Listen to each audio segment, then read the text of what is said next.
Кадерле милләттәшләр, бөтен Россия халык исәбен алу, илнең бөтен халык катнаша торган, ил үсеше өчен кирәкле, даими үткәрелүче чара. Аңа катнашу, ирекле гамәл, һәр кемнең үз ихтыярында. Телне, милләтне саклау күзлегеннән карасак, жан исәп безнең ни дәрәҗәдә татар булуыбызның иң ачык күрсәткече.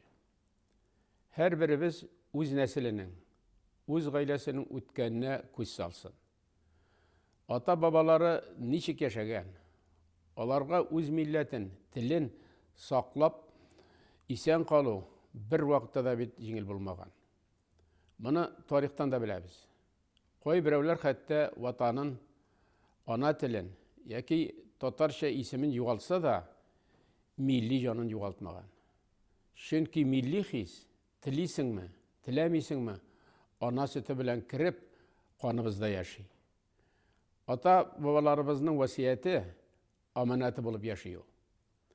Бу аманатны тиешле иясенә, балаларыбызга, оныкларыбызга, яшь буынга, гомумән киләчәгебезгә без тапшырырга тиешбез. Аманатка хыянат итмик, кадерле милләттәшләребез.